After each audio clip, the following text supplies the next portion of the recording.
This is more of a retirement question. Why is there no one able to do the math on a normal industry retirement buyout? Example, paying 2 times their base salary would certainly get a lot of the more expensive teachers to retire early and replaced by cheaper wages, which after 2 years would be saving millions of dollars. And they say over the next 20 years. I'm assuming that you can imagine what the savings would be. Last year was the first year in several years that we've offered a retirement incentive, and that gives employees who want a chance to take advantage of it a chance to do so. I will share that some of the math there works out pretty well, and that if we do, last year we had 20 retirees and we saved about $500,000 in our budget, which is one of the reasons why we're hopeful that we may not have to get to the staff cuts unless the revenue from the state gets decreased significantly, which different scenarios have us getting decreased that much significantly. But the hope is on a retirement incentive that it becomes a win-win situation, that there are some vacancies potentially that we can take advantage of, but also that the employee who wants to retire has the opportunity to retire. And there are savings for us.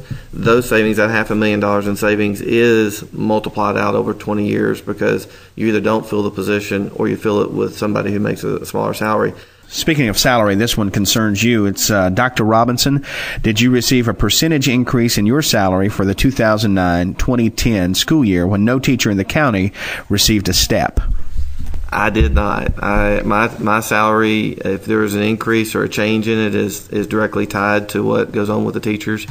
And on top of that, if teachers weren't getting one, I wouldn't accept one. I think it's the only fair and right way to do business. If teachers get a percent increase, I might get the same or I might not, based on what the school board decides. But for sure, if the staff were getting a decrease or no salary increase, I would not be getting one either. I know these are tough questions, and these are tough times. And again, I do appreciate your willingness to give us the answers you have. Now, this individual with 2 children in the school system asks, what estimated amount of cuts do you expect for Smith County schools in dollars?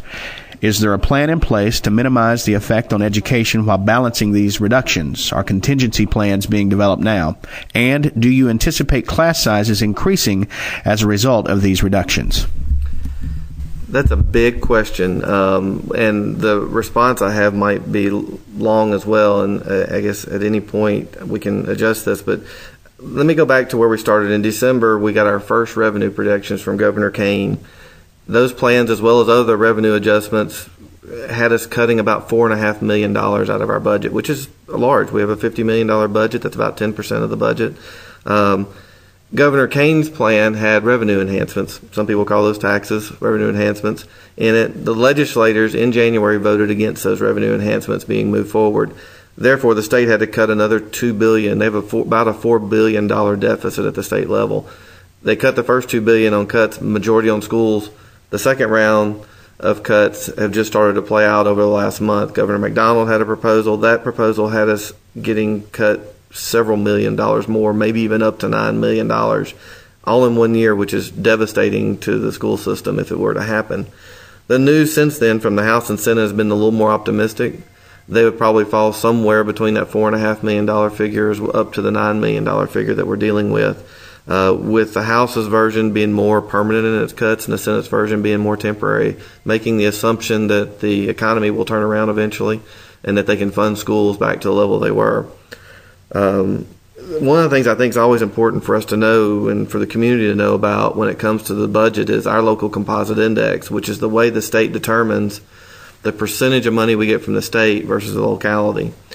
We have about a 0.21 composite index, which means basically that 80% of our funding comes from the state and 20% from the locality on that distribution. That takes out the federal and any other type of revenue that you generate. But the majority of our funds are from the state government.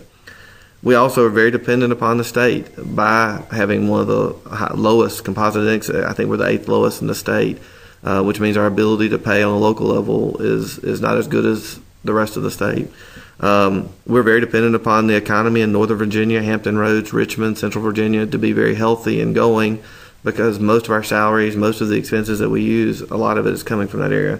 We're also very appreciative, though, of the local effort that is made, and our Board of Supervisors have treated us well and funded us above what they're required to, and we hope to continue to work with them to do that.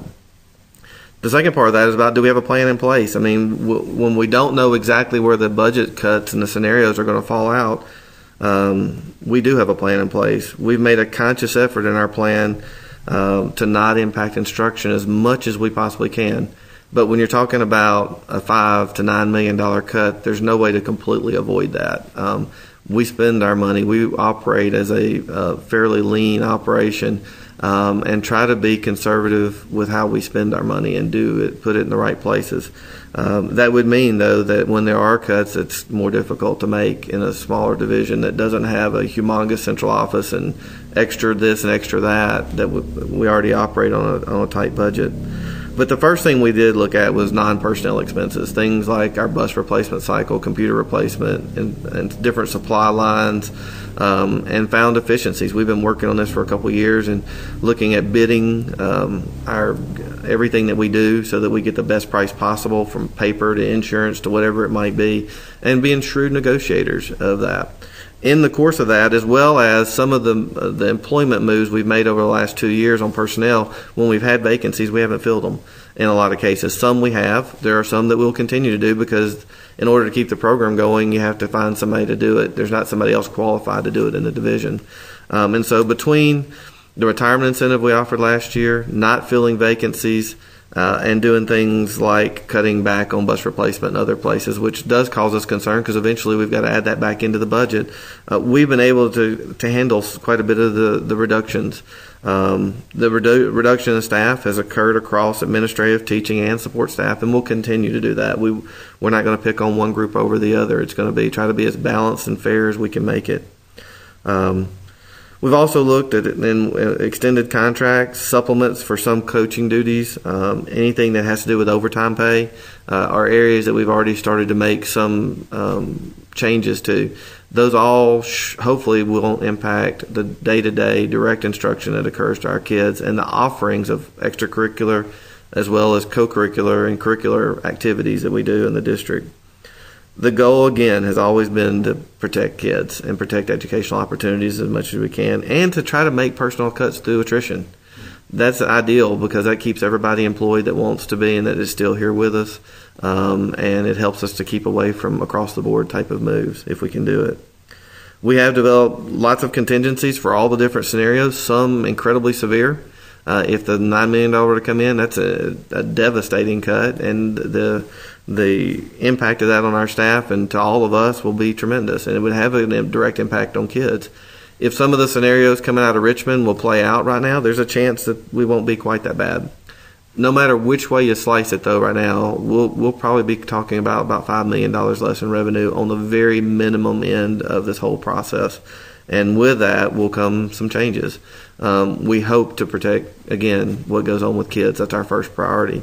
As far as class sizes, there's two things, I guess, to comment on that. One is that the state, in their plan right now, has put in a provision for us to be able to increase class sizes. Smith County has always prided itself on smaller classes.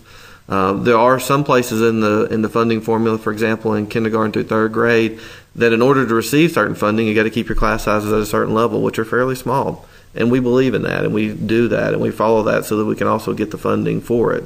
And so I don't know if you'll see a huge difference in classes. I would say that there will probably be some places that may have larger classes next year, but we'll do all we can to have reasonable sized classes, and we'll probably still be one of the divisions who has a more reasonable class size ratios. I read in the paper, just like other people do, that across the state, that's one of the places that they're talking about is increasing to huge 30 to 1 ratios in classes.